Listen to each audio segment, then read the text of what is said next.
Many tutors wonder how much writing practice they should ask their learner to do during their tutoring sessions and for home practice.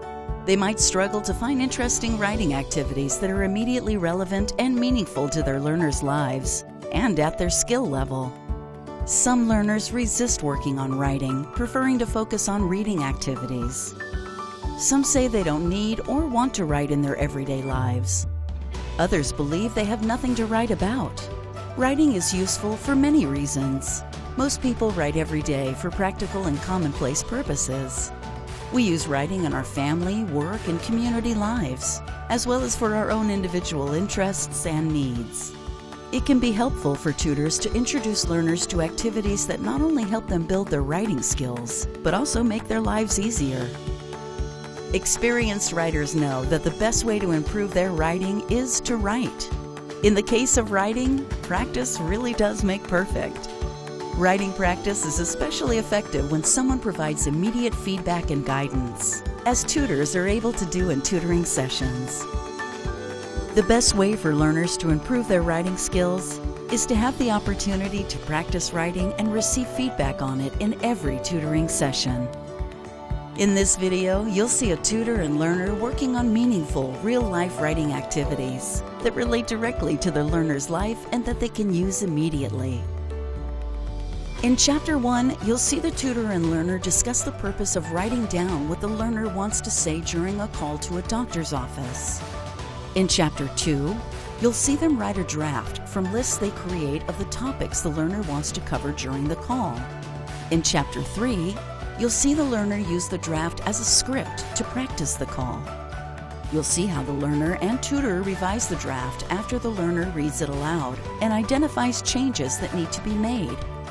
In Chapter 4, you'll see the tutor and learner review what they worked on and evaluate the strategy of writing a script as preparation for an important telephone call.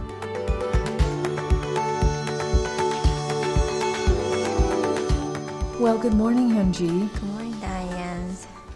I gather that your daughter's not feeling any better after all this time. Yeah, it's past a week. Still, she has high fever, so I think I have to call in doctor.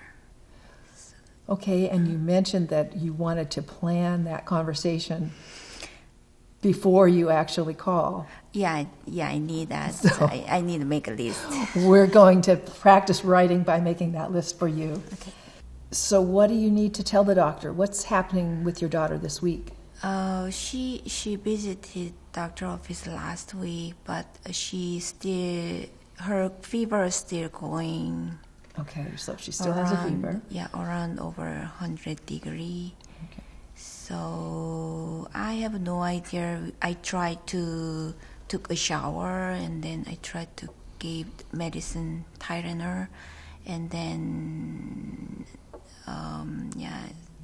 she tried to eat icy thing. Cold thing. Yeah, cold thing, but still fever not going down. So her fever hasn't gone down. How is she feeling otherwise? Is she? I think she is still so weak. She's still she just weak. laid down on the bed. She doesn't want to eat much, and yeah. Okay, so it sounds like there's really two things you want to emphasize when you talk to the doctor: that she still has a fever, and that she's weak. Yeah.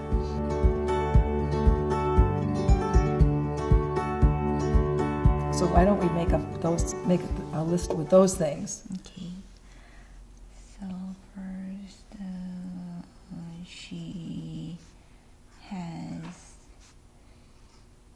fever. I think she still has fever.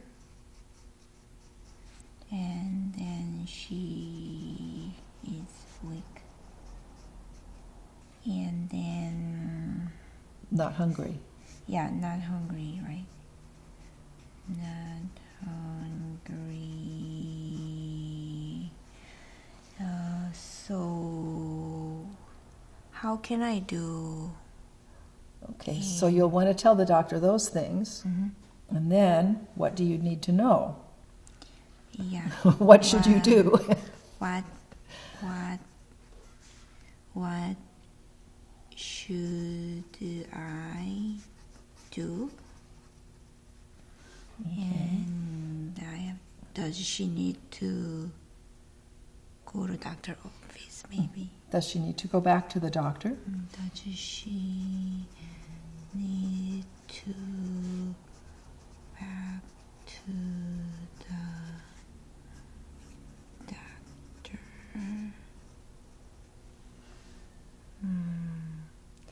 And then, so what should I do now, I think?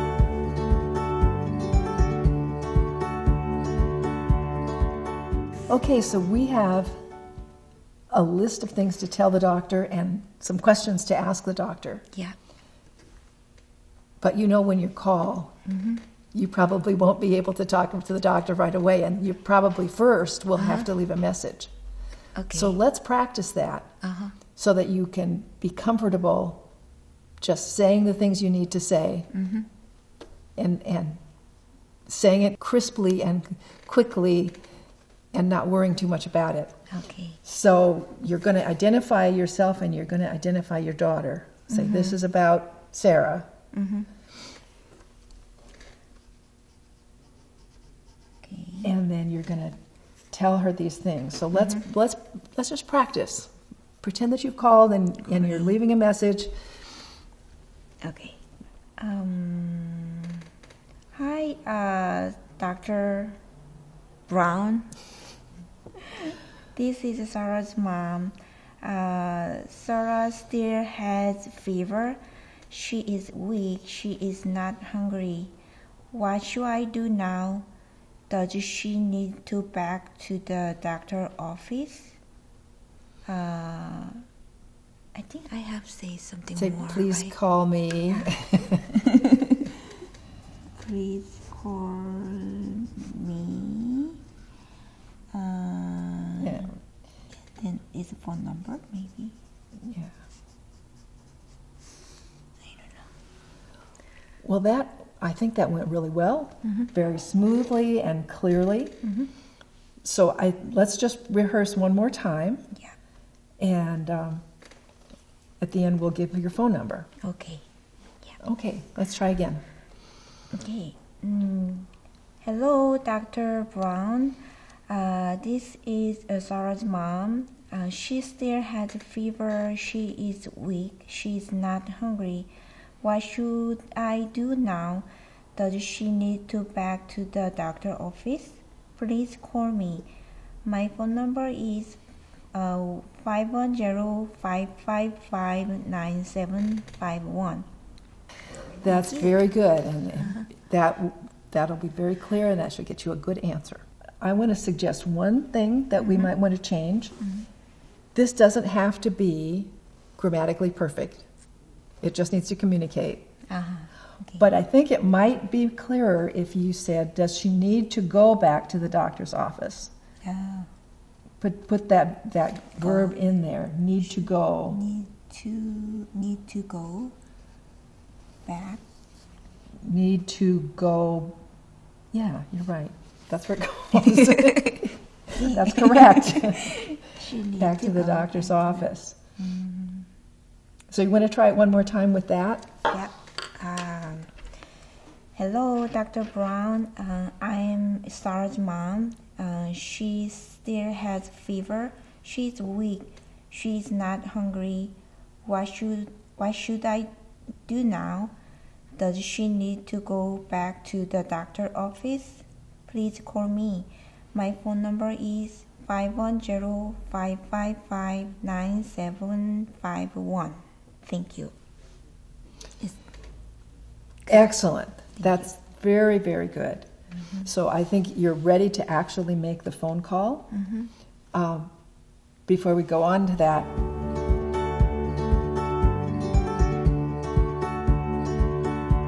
let's just talk about what we've done here. Okay. Was it helpful for you to go through and make a list of the things you wanted to say? Yeah. Yes, of course. Yeah. When I'm calling doctor and then they already automatically answering motion something, and then after when I start the record, I freeze. I forget everything. I mess up, so I recording again. So yeah, every So time. writing it down is helpful. Yes. How about practicing it? Practicing is good too. Yes. Okay. Well, Thank you. I hope that you get the information that you need, and I'll look forward next week to Yeah. hearing how that goes. Thank you. Thank you. You've seen a tutor and learner work on a real-life writing activity that arose directly from a need in the learner's life. As a warm-up to writing down the topics the learner wanted to cover, the tutor and learner talked about the reason for the call to get ideas flowing. Together, they drafted and then revised the message, and the learner read it aloud to identify needed improvements. Finally, the learner confirmed that drafting a script and then practicing it was an effective method to prepare for a successful phone call.